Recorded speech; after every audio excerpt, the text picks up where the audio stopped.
Desarrollo psicomotor. Soy la doctora Karin Kleinstoiber, neuróloga pediátrica del programa de formación de especialista en neurología pediátrica de la Universidad de Chile. Mi declaración de conflictos de interés tiene que ver esencialmente con haber sido investigadora principal en estudios clínicos relacionados a distrofia muscular de Duchenne y parálisis cerebral. Cuando hablamos de desarrollo psicomotor, debemos pensar necesariamente en cuáles son los desafíos del cuidado de los niños en estos tiempos, dado que las enfermedades pediátricas han cambiado, las preocupaciones de los padres han cambiado, la sociedad misma ha cambiado y por ende la formación pediátrica ha debido cambiar. Si nosotros miramos tan solo la ocurrencia de algunas enfermedades pediátricas, nos damos cuenta que desde la década de los 50 se han producido una baja hasta prácticamente la desaparición de algunas enfermedades que eran causa muy frecuente de hospitalización en niños. Y hoy en día las causas más frecuentes de morbilidad pediátrica son los problemas escolares, los problemas del desarrollo psicomotor y los accidentes infantiles. ¿Cómo han cambiado las enfermedades pediátricas en Estados Unidos? Hoy en día el déficit atencional y el trastorno de aprendizaje es el diagnóstico más frecuente que constituye el mayor gasto en salud. Y en Chile, hace ya algunos años, de los diagnósticos neurológicos más frecuentes en los menores de 20 años en atención primaria, eran cuadros como el síndrome de déficit de atención y el traumatismo encefalocraneano. Por lo tanto, hemos visto cómo las enfermedades y la ocurrencia de morbilidad en los niños ha cambiado significativamente en las últimas décadas. En cuanto a cómo ha cambiado la sociedad, los niños hoy, en Estados Unidos, 1 de cada 4 niños vive en la pobreza. En Chile, una proporción de 1 de cada 3 niños vive en la pobreza. Y si bien hemos ido mejorando de una década a otra, tenemos un desafío importante que enfrentar. Las barras azules en este gráfico muestran que en la década de los 90, cerca de la mitad de los distintos grupos etarios de niños vivía en la pobreza y afortunadamente las barras blancas nos muestran que eso en la actualidad se acerca a 1 de cada 3. Por otra parte, tenemos una sociedad cada vez más educada e informada y así si nosotros vemos el porcentaje de la población chilena que tiene educación media completa o más, vamos a ver que en los mayores de 55 años un porcentaje bastante bajo de ellos ha completado la educación media, en tanto la población más joven de las primeras décadas de la vida, sobre el 50% de ellos tiene educación media completa. Por lo tanto, tenemos hoy en día una población que son los padres de los pacientes pediátricos que vemos, muchísimo más educada e informada. Por otra parte, las preocupaciones de los padres han cambiado. Los padres ya no solo piden tratamiento para las enfermedades de sus hijos, como muestra este estudio con entrevistas a más de 2.000 padres de niños entre 4 y 35 meses, sino que esperan recibir de su pediatra mayor información. 94% espera recibirla acerca de desarrollo y solo 57% dice haberla recibido. Menos de la mitad de estos padres ha recibido información acerca de cómo criar a sus hijos y cómo prevenir problemas, excepto los riesgos del cigarrillo. Todos creen necesario conversar con su pediatra acerca de desarrollo, de hábitos y de crianza. Cuando miramos otras características particulares de nuestra población, nos encontramos con grandes diferencias e inequidad tanto en rendimiento académico como en los ingresos económicos. Y esta imagen muestra que hay una diferencia significativa en ingreso per cápita entre la estación más pobre de la línea 1 del metro y la estación catalogada como más rica de la línea 1 del metro, que es Pedro de Valdivia.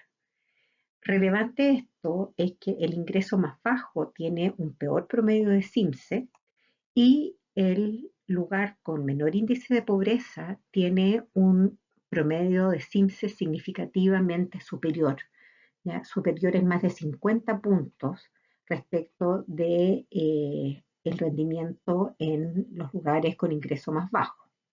Esto habla de una población con grandes diferencias, que es lo que vemos hoy en día.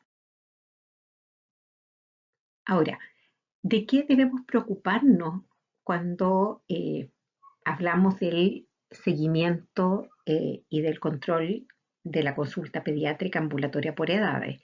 Y esta es la imagen de cuáles son las recomendaciones para el cuidado pediátrico preventivo en Estados Unidos.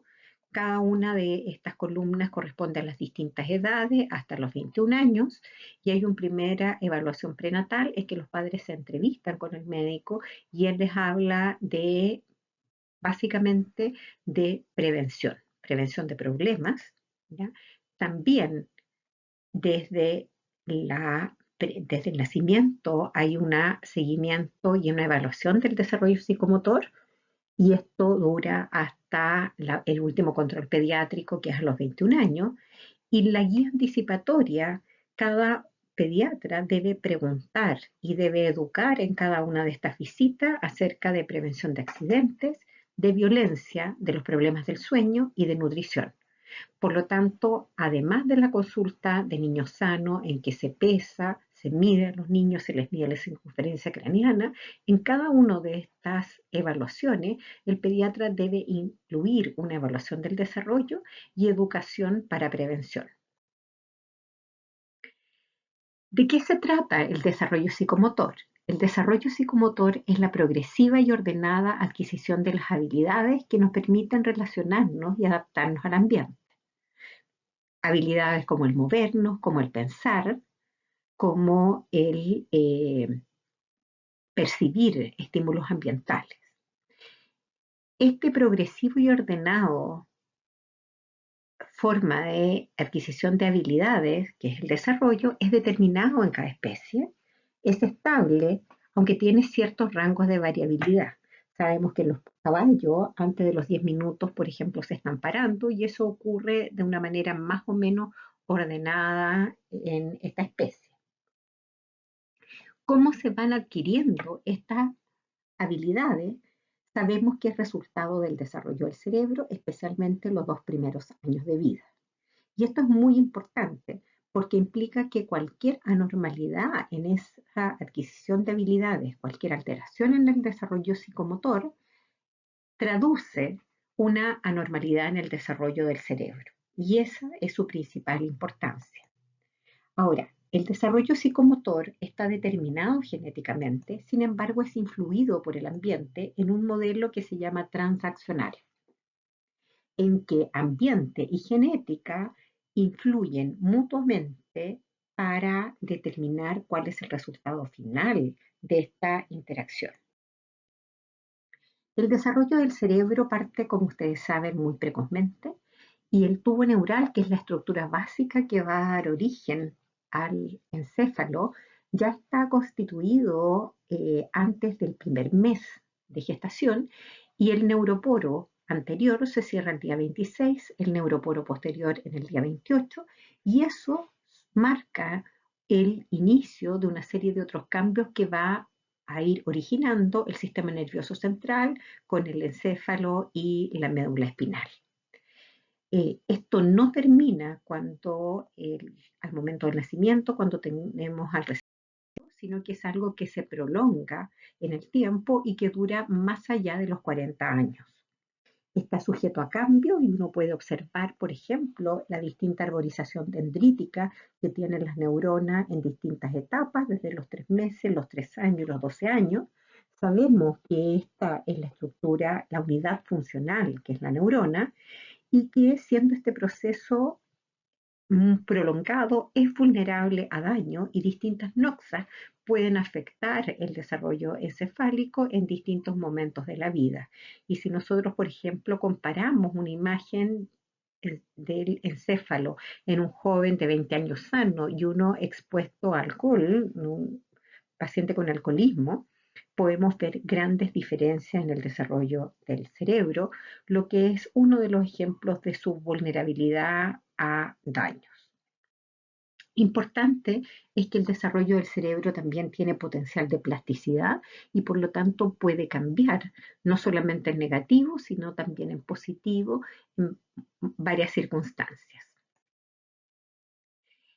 En la adolescencia ocurren cambios importantes en el cerebro, producto de dos eventos que pueden repetirse en la vida, que es la poda sináptica y la mielinización. La poda sináptica se refiere a la pérdida de conexiones sinápticas y a la eliminación de los circuitos ineficientes o accesorios que determina una mejor eficiencia en la neurotransmisión.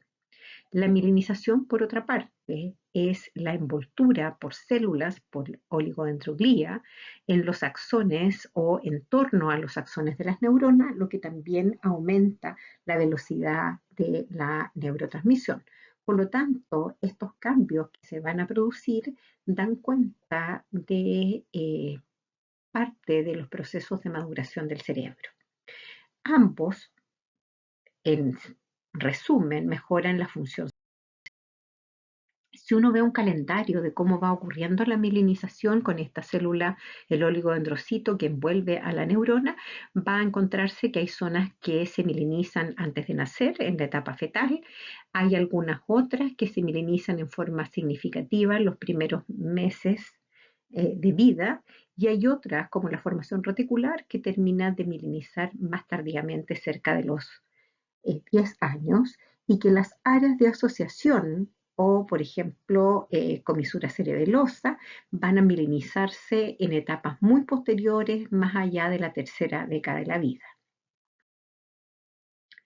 De la poda sináptica, estas son imágenes muy elocuentes que van mostrando que la sinaptogénesis aumenta hacia los 6 meses, alcanzando probablemente un máximo a los 2 años, y después se va produciendo una poda en que esta tremenda arborización dendrítica queda más rala, y eso también ocurre posteriormente, cerca de los 6 años y a los 14 años. De esta manera se van eliminando los circuitos ineficientes o accesorios y mejora la eficiencia en la neurovisión. ¿Qué pasa con los procesos evolutivos que afectan el cerebro? Tenemos desde la etapa intrauterina la neurogénesis, la producción de las neuronas, que es prenatal. Después ocurren fenómenos de poda neuronal con esta eliminación selectiva, la mielinización, que es este proceso bastante más largo que dura hasta más allá de la tercera década de la vida, y hay el proceso de sinaptogénesis o arborización dendrítica, que es un proceso que puede mantenerse en el tiempo, especialmente si nos mantenemos intelectualmente activos. En la adolescencia, la gran mayoría de los cambios se producen en el lóbulo frontal. Y esto es muy importante porque el lóbulo frontal es el que nos hace diferente de los animales. Ahí se localizan funciones como las llamadas funciones ejecutivas, que tienen que ver con la atención, la planificación, el razonamiento, la toma de decisiones y el control de impulsos e inhibición de la interferencia. Por lo tanto, si esta es una de las zonas que se completa en su desarrollo más tardíamente, es importante tener presente que noxas en esta edad pueden producir alteraciones en la consolidación de estas funciones. Así, si uno pudiera hacer un esquema de cómo van ocurriendo los distintos fenómenos de desarrollo del cerebro, con este largo proceso que se inicia en las primeras semanas de vida intrauterina y dura hasta más allá de los 40 años, puede ver que los primeros procesos son esencialmente prenatales: la neurulación, la proliferación, la migración neuronal, que es este proceso mediante el cual las neuronas que se producen en la zona más interna de lo que va a ser el encéfalo deben viajar a ubicarse en distintas capas de la corteza cerebral.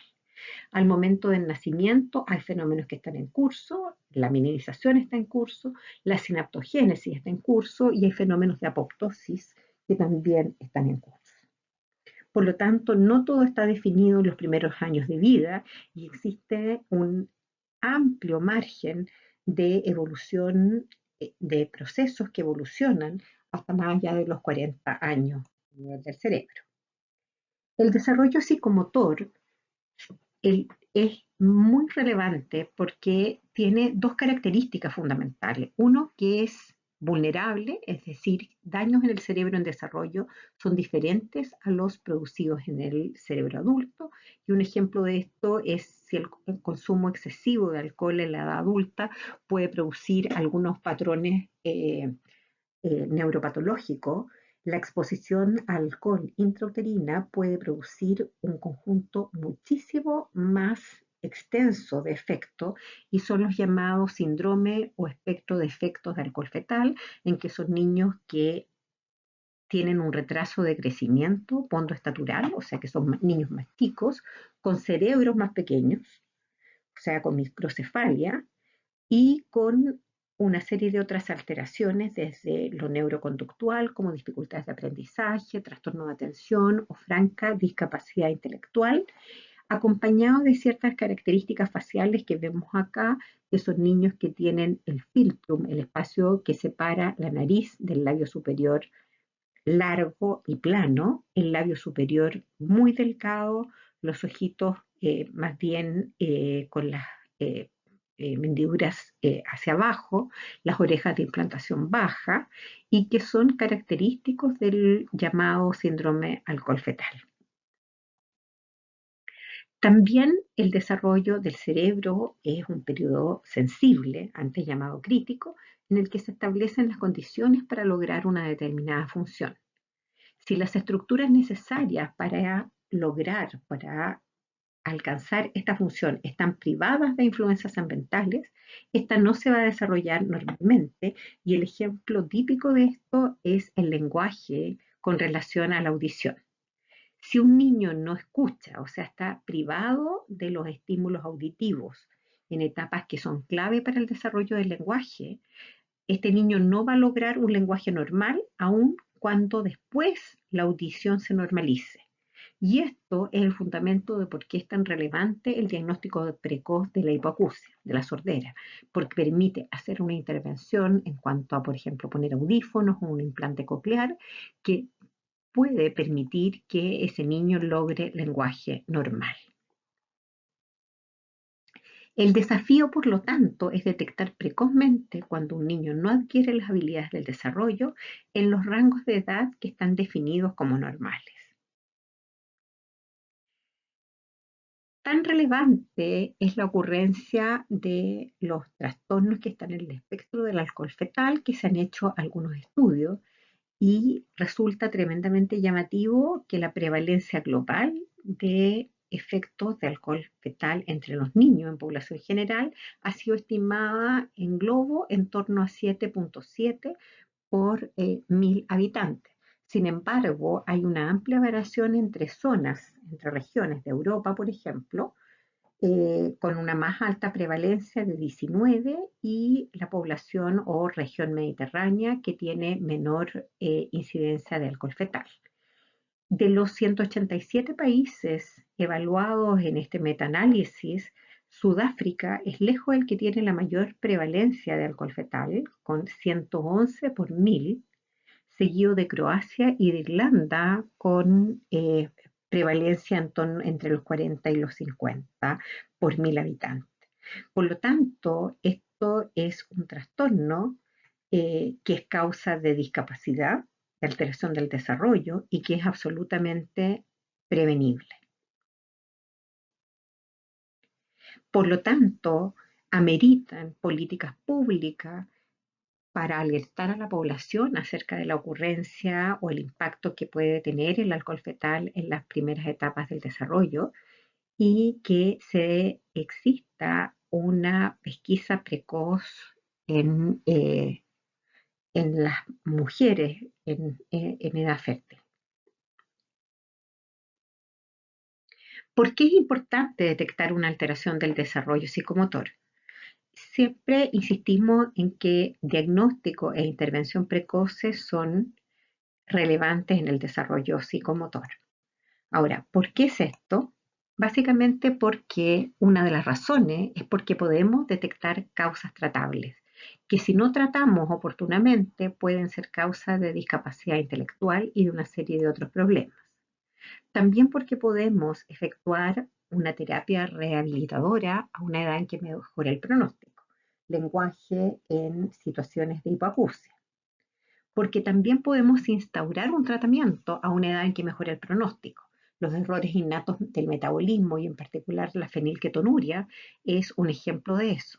En estas enfermedades se produce una alteración, una deficiencia enzimática que altera el metabolismo de un aminoácido y que implica que los productos de esa enzima van a estar en falencia y que por otro lado los precursores de esa reacción química se van a acumular y pueden derivar a vías metabólicas que tengan toxicidad. La fenilketonuria era una enfermedad muy frecuente eh, que pudo diagnosticarse oportunamente con el screening metabólico neonatal que fue implantado en este país hace ya varias décadas y que ha permitido que se pesquisen precozmente los niños que tienen esta deficiencia enzimática y empiecen a ser tratados precozmente de manera que no se produzca la discapacidad intelectual que era característica de esta enfermedad.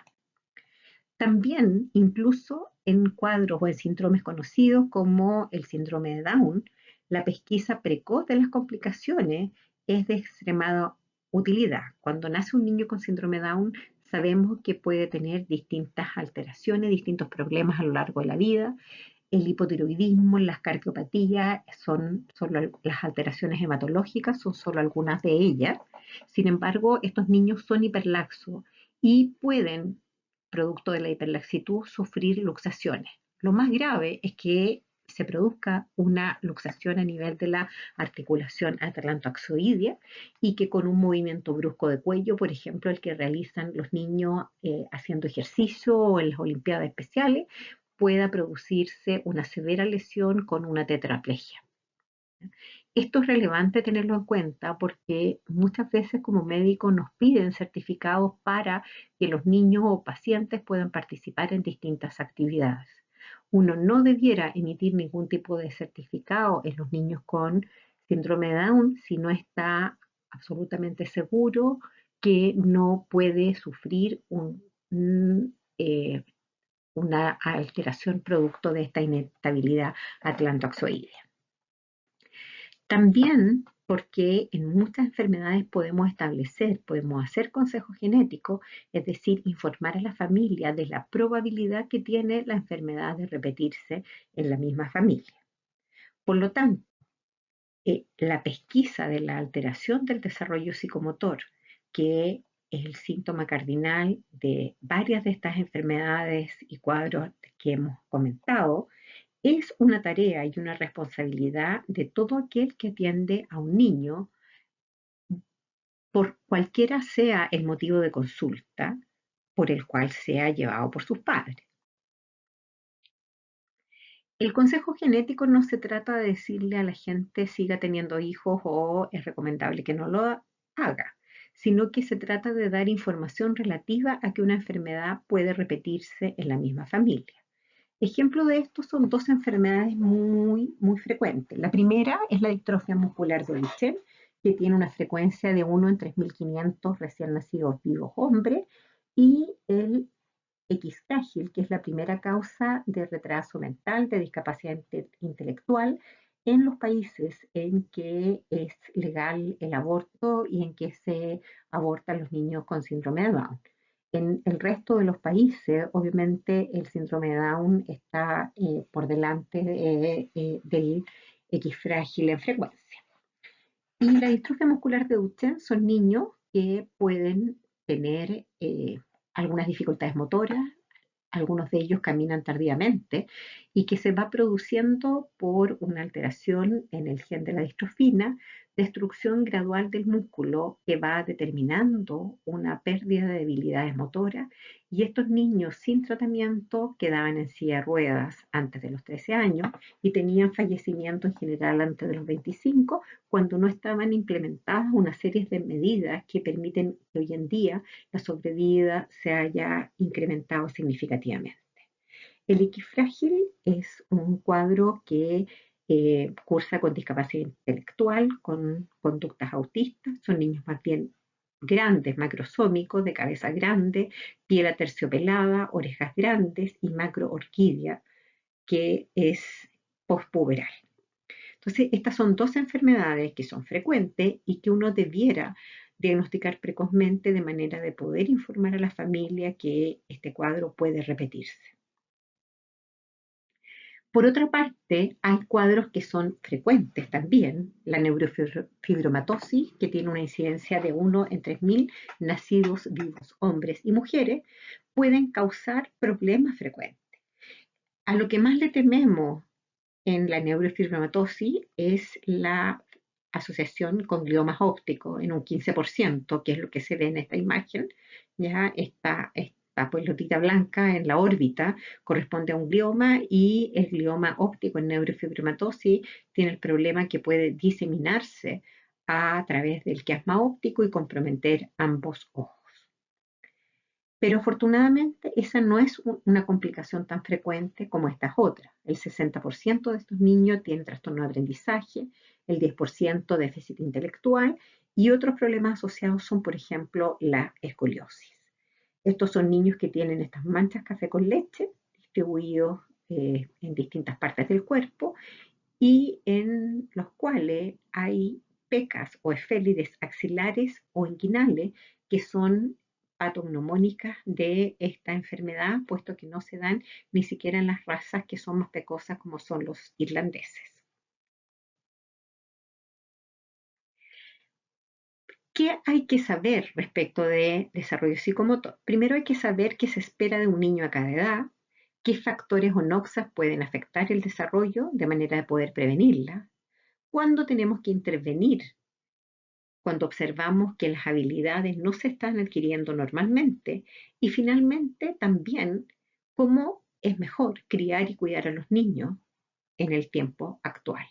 Todos estos aspectos son los que trata la pediatría del desarrollo, y que es una de las áreas de la pediatría que ha crecido más conforme precisamente a los cambios en la morbilidad pediátrica. ¿Cómo podemos saber qué habilidades se esperan y a qué edad? Existen distintos instrumentos normados, algunos se utilizan en investigación y son poco aplicables en la práctica diaria, por ejemplo el Bailey, que permite que un examinador va preguntando y solicitando algunas pruebas a niños de distintas edades, y de acuerdo a eso se obtiene un puntaje que permite catalogarlos como dentro de la normalidad o no. Sin embargo, no se utiliza en la práctica diaria, son tiempo y persona entrenada dependiente. Por lo tanto, lo que solemos utilizar en la práctica diaria son escalas como la escala de Denver, que es la que ustedes ven acá, en que cada una de estas escalones ejemplifica un hito del desarrollo que el niño ha logrado, y que se separa en los distintos aspectos del desarrollo, como es el desarrollo psicosocial, el motor fino, el de lenguaje y el motor grueso. Si uno hace una ampliación de esta tablita, se va a encontrar que si uno tiene acá un hito, cada una de estas barras está dividida en segmentos que corresponden a percentiles. Y cuando estamos más cercanos o la edad al término de esa barrita, significa que cerca del 100% de los niños de esa edad debe haber logrado ese hito. Por lo tanto, si nosotros nos encontramos en una situación de, por ejemplo, psicosocial, ¿ya? Que era lo que acá está parcialmente tapado. En lo psicosocial, si la sonrisa social sabemos se logra a los 6 a las 6 semanas de vida, él, y nosotros ese hito lo vamos a tener por acá en una de las escalitas. A los 3 meses de vida ya el escalón va a haber pasado y sabemos que el 100% de los niños tiene que haber logrado ese hito. Si no lo ha logrado, eso es absolutamente anormal. ¿Qué hay que saber? Tenemos que saber de los hitos claves del desarrollo psicomotor, es decir, las edades normales a las que la mayoría alcanza una determinada habilidad. ¿Y cuál es la mayoría? Entre 75 y 90% de los niños. Ejemplo, la Marta. Sabemos que el 90% de los niños camina a los 14 meses. Y si un niño no lo logra a los 14 meses y está en el rango de no logro entre los 14 y los 18 meses, podemos hablar de riesgo de retraso motor. Pasada esa edad, más allá de los 18 meses, si ese niño no camina, podemos hablar de que ese niño tiene definitivamente un retraso motor. La idea no es esperar, la idea es que nosotros podamos estar alertas si un niño no camina en ese periodo de edad entre los 14 y los 18 meses y podamos hacer una evaluación clínica que posiblemente pudiera darnos algunas claves de aproximación diagnóstica. También tenemos que saber cuáles son los hitos predictores de inteligencia. Y ahí tenemos la sonrisa social, que se logra a las 6 semanas de vida, el reconocer a los padres, que es uno de los hitos más precoces, la manipulación de objetos, que se logra a los 5 meses.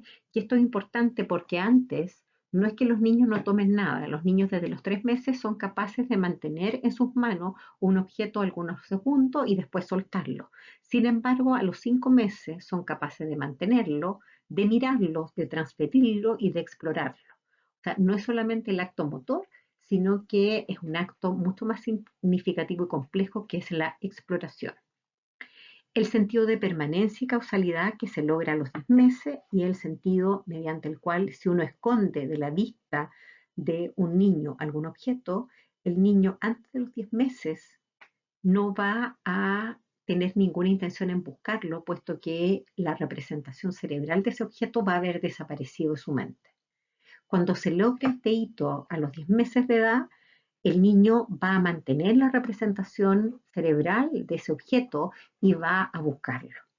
Y esto es maravilloso por cuanto es una de las bases del recuerdo y el aprendizaje. El sentido de causalidad permite a los niños reconocer que una acción tiene un efecto y que es, por ejemplo, lo que se empieza a observar a esa edad cuando los niños son capaces de activar juguetes con switch. Y esos juguetes con switch van a generar un efecto que habitualmente es llamativo para los niños, que es interesante para los niños y que van a motivarlos a hacerlo una y otra vez.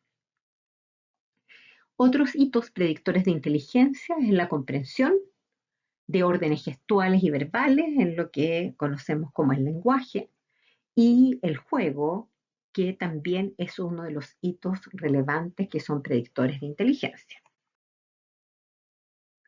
Entonces, dijimos que teníamos que saber las edades normales a las que se alcanzaba una determinada habilidad en los niños, pero no solo eso, también tenemos que saber que hay otros indicadores de crecimiento del cerebro, como es la medición de la circunferencia craneana. El medir la cabeza refleja y es consecuencia del crecimiento del cerebro. Por lo tanto, cuando tenemos una circunferencia craneana que está por debajo de 2 desviaciones estándar, podemos hablar de una microcefalia y esto implica un riesgo o probabilidad de déficit intelectual. Si la microcefalia, si la medición de la circunferencia craneana está más abajo que 3 desviaciones estándar, la probabilidad de que ese niño tenga un déficit intelectual es del 95%. Por lo tanto, si nace un niño absolutamente sano en su aspecto externo, eh, normal en sus reacciones, pero tiene una circunferencia craneana en menos de 3 desviaciones estándar, ese niño no es sano. Tiene una microcefalia, tiene ese riesgo de tener una discapacidad intelectual y por lo tanto no puede egresar de una unidad de recién nacido con el diagnóstico de sano, puesto que tiene una anormalidad y va a requerir seguimiento. Porque todo niño con microcefalia debe ser evaluado, tiene que ser estudiado buscando causas y referido a programas de estimulación del desarrollo psicomotor. Medimos los doctores el perímetro craneano en los lactantes en los controles de salud, y este es un estudio que se hizo hace algún tiempo en el área norte. Ya se midieron a 424 pacientes la circunferencia craneana. En los registros de 424 niños, 362 estaba consignada la medición del perímetro craneano, es decir, medíamos en más del 85% de los casos la circunferencia craneana.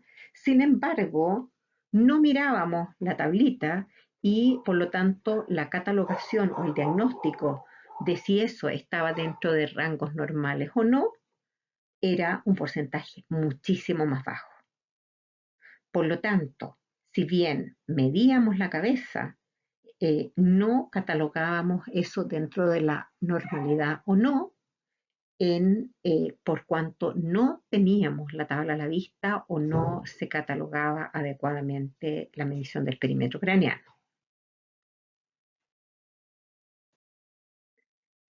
¿En qué podemos equivocarnos en desarrollo psicomotor? Podemos equivocarnos si nos centramos exclusivamente en lo motor y consideramos que lo lenguaje o lo cognitivo debe ser una preocupación después de los 18 meses. En general, el lenguaje y la comunicación parten mucho antes, desde cómo se relacionan con la mirada a los niños, y por lo tanto no es un hito que consideremos parta después del primer año. Otras causas de error es que confiemos demasiado en que si el desarrollo motor es normal, está todo bien, sin considerar la motricidad fina, sin considerar el lenguaje y corregir excesivamente a los prematuros.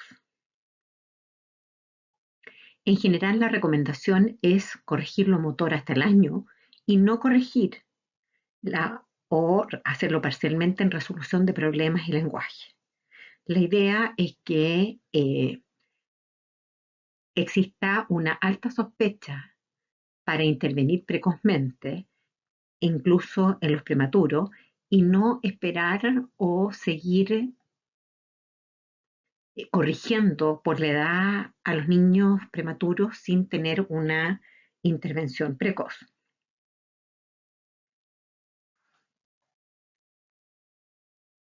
El otro error que podemos cometer es subestimar las preocupaciones de los padres, puesto que la búsqueda sistemática de alteraciones del desarrollo psicomotor es un método adecuado para detectarlo. Es decir, las preocupaciones de los papás son altamente predictivas de problemas reales. Y cuando los padres nos dicen que están preocupados por alguna anormalidad o porque piensan que su hijo no está logrando los hitos del desarrollo psicomotor como debiera, lo primero es acoger esa inquietud, hacer una evaluación rigurosa antes de proceder apresuradamente a tranquilizarlos, porque es muy probable que ellos tengan razón en sus preocupaciones. Causas de retardo motor son, por ejemplo, el déficit intelectual, o sea, la discapacidad intelectual, la parálisis cerebral, las enfermedades neuromusculares y los trastornos del equilibrio, agrupados en el concepto de ataxia. Si la falta de estimulación puede considerarse una causa de retardo motor, la respuesta es taxativa, no. La falta de estimulación no es una causa de retardo motor, puesto que el desarrollo motor es un proceso determinado biológicamente y por lo tanto no es dependiente del ambiente. No son causas de retraso motor, por lo tanto, algunos de los mitos que acompañan la cultura popular, como que la gordura o el que sea regalón, o que el niño es flojito, o que tiene displasia de cadera, o que ha usado doble pañal, o ser el hijo mayor, del medio o el menor, o que haya nacido su hermano o que los padres se hayan separado no son definitivamente causas de retraso motor. Y por lo tanto, si un niño no está adquiriendo normalmente los hitos del desarrollo, lo que debemos hacer es estudiar por qué y si corresponde a alguna de estas que son las causas más frecuentes de retardo. Ahora bien, más que el desarrollo motor, predictivo de inteligencia es el uso que el niño hace de sus manos, es decir, la exploración del ambiente, y el lenguaje, que es el más sensible indicador del nivel de desarrollo y predictor de trastornos posteriores. El desarrollo del lenguaje sigue una secuencia predeterminada. Al año niños pueden decir cerca de 2 palabras. El 90% lo hace a los 14 meses y a los 2 años y medio el 90% de los niños es capaz de decir 3 palabras en una frase, señalar las partes del cuerpo y nombrar un dibujo. Por lo tanto, se considera definitivamente anormal si a los 18 meses el niño no emite palabra y a los 30 meses no es capaz de decir una frase de 2 palabras. ¿Y por qué esto es importante? Es importante porque existen causas de retraso del lenguaje y que cuando el lenguaje no se desarrolla normalmente, eso es altamente predictor de problemas posteriores como los problemas de aprendizaje. Dentro de las causas de retraso del lenguaje, lo más frecuente es el déficit intelectual.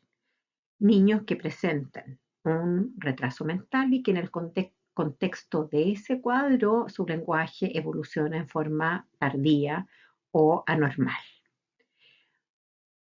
Siendo esa la causa más frecuente, lo más urgente de detectar es la pérdida auditiva, porque vimos que existía una ventana de oportunidad en la cual era para el desarrollo del lenguaje, en el cual el niño tenía que no estar privado de los estímulos auditivos para lograr el lenguaje normal.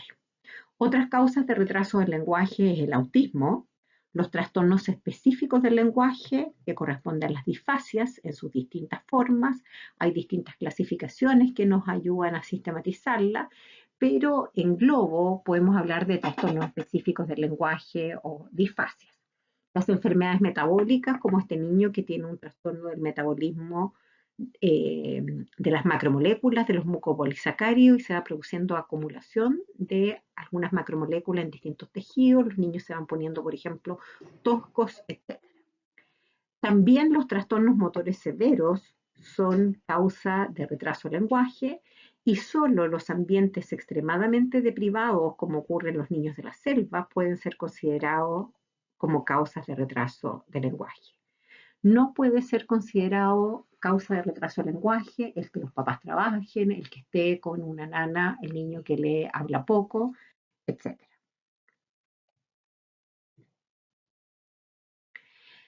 Dentro de los trastornos del lenguaje, el mejor pronóstico lo tienen aquellos en que el compromiso comprensivo es menor que el compromiso del lenguaje expresivo. Y el problema es que, como habíamos esbozado antes, hay mayor riesgo de problemas de aprendizaje posteriores. La mayoría de los casos de déficit intelectual leve son detectados recién al inicio de la escolaridad. Los déficits intelectuales severos son detectados más precozmente, pero los leves dan sus manifestaciones precisamente en forma más sutil y cuando los niños están expuestos a las exigencias del medio escolar.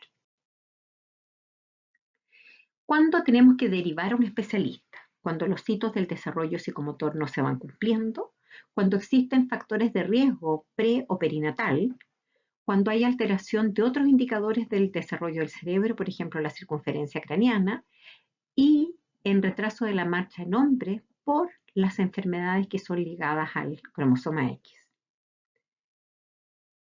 Cuando encontramos antecedentes familiares de enfermedades que pueden repetirse, cuando encontramos cualquier anormalidad en el examen físico, cuando encontramos dismorfias, manchas en la piel, cuando hay un retraso pondoestatural de causa no explicada o cuando hay factores de riesgo materno, por ejemplo, madre con algunas enfermedades metabólicas, madre con dietas restrictivas por ejemplo, lo que ocurre en las madres veganas.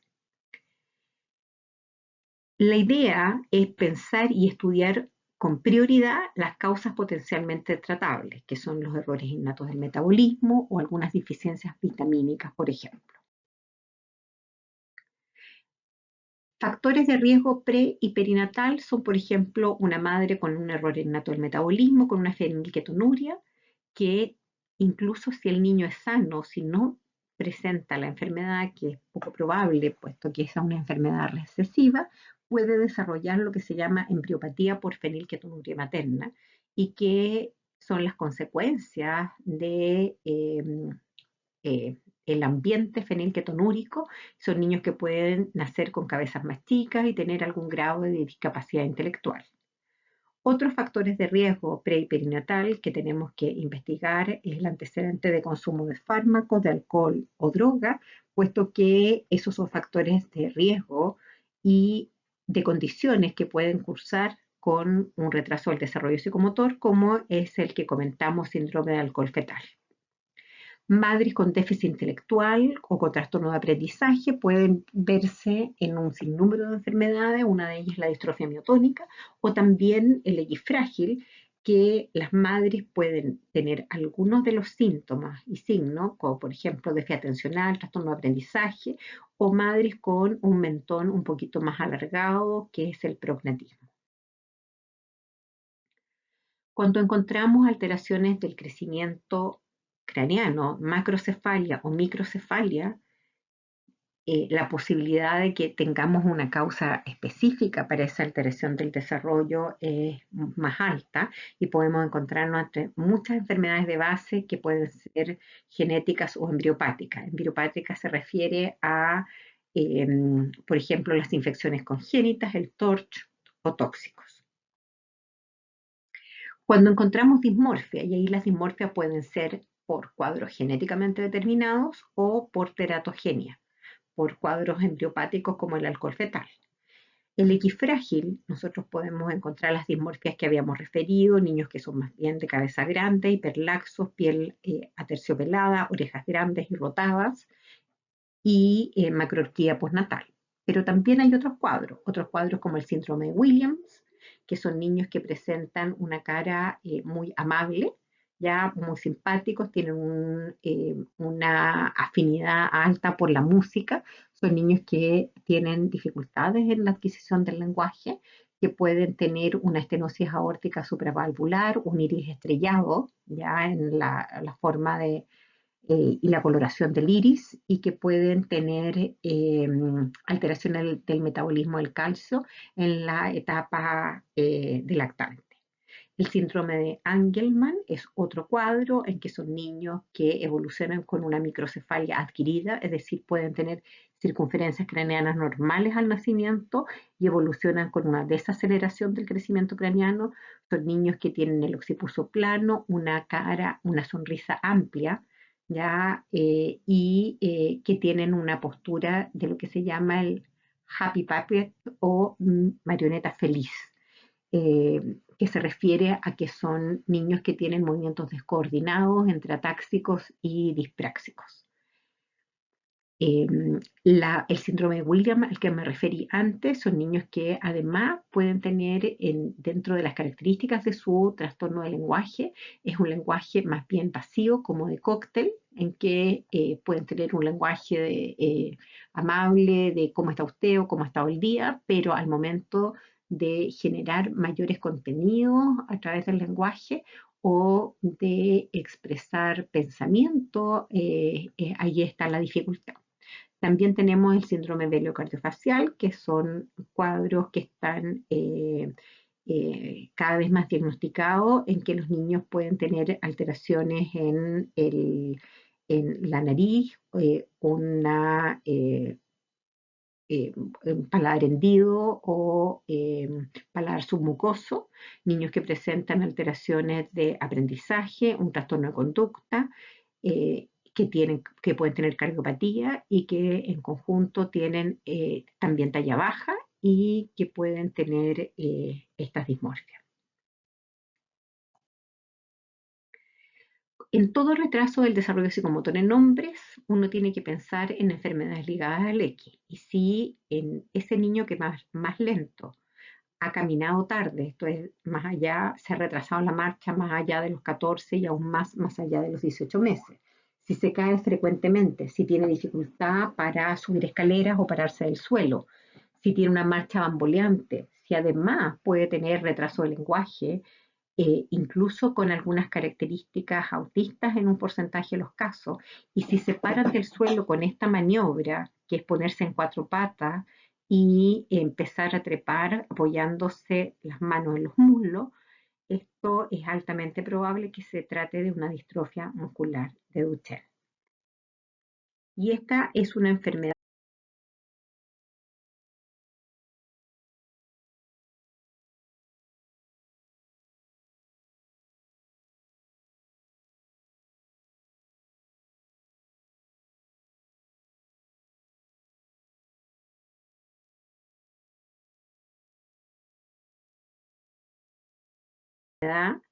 que afecta a niños hombres. Esta es la marcha anormal de un niño de 3 años, fíjense, ya que aumenta la velocidad y aumenta el bamboleo. ¿Ya? Y al pararse, este niño lo hace de una manera especial, en que se apoya en las rodillas o en los muslos para incorporarse. Tiene además unas siluetas musculares de los vastos laterales y de los gemelos bastante prominentes. Lo mismo pasa con los glúteos y con el deltoides. Esta es una enfermedad frecuente, uno en 3.500 recién nacidos vivos hombres, y con una alta tasa de mutaciones nuevas, es decir, más o menos un tercio de casos nuevos. Cuando hay manchas en la piel, también tenemos que preocuparnos, y es, por ejemplo, mancha hemangioma facial en cuadros que pueden corresponder a un Sturge-Weber, manchas hipercromas, que son características de la esclerosis tuberosa, que es otra enfermedad genéticamente determinada, las pecas axilares, que dijimos que eran signos característicos de una neurofibromatosis. También cuando el retraso del desarrollo se va acompañado de un retraso pontestatural, una talla baja, en cuadros como el velo cardiofacial, o también en otros cuadros como el síndrome de Noonan o el Silver-Russell. Entonces, se trata de que cuando encontramos que un niño va más lento y adicionalmente este niño está teniendo alguno de estos elementos, mancha o retraso de crecimiento, es altamente probable que encontremos un diagnóstico y que podamos establecer un diagnóstico específico. En las madres que han tenido dieta restrictiva, por ejemplo las vegetarianas, puede darse un cuadro que afortunadamente es reversible o es tratable por deficiencia de vitamina B12. Esto es muy importante porque cuando se implementó el screening metabólico ampliado en España, empezaron a salir algunas alteraciones que parecían de una enfermedad metabólica, pero que no eran tales y que correspondían a una deficiencia en la vitamina B12 que producía alteraciones de algunos de los metabolitos que se detectaban en este examen. La deficiencia de vitamina B12, que puede ocurrir en una madre, por ejemplo, vegetariana y que puede afectar también a su hijo, tiene que ser considerada en niños que tienen retraso pontostatural, tienen retraso del desarrollo psicomotor, pueden tener pancitopenia o hipogamaglobulinemia, incluso si la madre no tiene ningún signo de anemia ni de anemia macrocítica, como es característico de la anemia megaloblástica del déficit de vitamina B12. Esto es importante porque no podemos esperar las alteraciones hematológicas para hacer el diagnóstico de un cuadro como este, que es absolutamente tratable. Es urgente derivar cuando tenemos sospecha de una enfermedad progresiva potencialmente tratable, por ejemplo la hidrocefalia, ya en estas cabecitas grandes, y por eso la importancia de la medición de la circunferencia craneana en todos los controles pediátricos. Cuando hay sospecha de enfermedades tratables, como la que dijimos, el déficit de vitamina B12 o errores innatos del metabolismo o el hipotiroidismo. Cuando hay cuadros que requieren una terapia rehabilitadora lo antes posible, como en la sordera, y cuando hay sospecha de síndromes específicos cuyas complicaciones o asociaciones requieren un tratamiento oportuno. Y aquí todos los cuadros que cursan con cardiopatía requieren urgente derivación. ¿Qué es lo que tenemos que hacer cuando detectamos que un niño va más lento o no va adquiriendo adecuadamente los hitos del desarrollo psicomotor? Siempre debemos hacer evaluación de audición y visión. ¿Por qué? Porque los niños pueden tener otros problemas asociados que debiéramos tratar en forma igualmente precoz. Los parámetros prácticos en la evaluación de los niños con retraso del desarrollo nos dicen que sí hay que hacer exámenes de imágenes o neuroimágenes de rutina en recién nacidos en niños con retraso del desarrollo psicomotor y que la gran mayoría de las veces la resonancia magnética es el examen de elección. El escáner pudiera considerarse en situaciones en que es muy difícil acceder a un examen de resonancia o cuando estamos sospechando de algunas alteraciones características como los trastornos del metabolismo del calcio o infecciones congénitas en que buscamos depósito de calcio en algunas zonas del sistema nervioso. Es importante tener en cuenta que la gran mayoría de las veces eh, puede determinarse una etiología específica en niños con retraso global del desarrollo y que debemos realizar o repetir el estudio metabólico hecho al nacer, especialmente en países donde no hay un screening metabólico ampliado en el nacimiento, o como en países como el nuestro, en que tenemos hasta ahora detección solamente de 2 enfermedades en ese screening metabólico neonatal, que es la fenilketonuria y el hipotiroidismo. Se plantea que mientras más entusiasta sea el médico en la evaluación de un niño con retraso del desarrollo psicomotor, es mayor la probabilidad de encontrar una etiología específica. Entonces, la detección precoz de los trastornos del desarrollo permite detectar enfermedades potencialmente tratables y permite hacer intervenciones que cambien el pronóstico. La aproximación a los trastornos del desarrollo psicomotor la gran mayoría de las veces se enriquece con el enfoque de equipo en unidades dedicadas a la neurología pediátrica como la nuestra. Muchas gracias.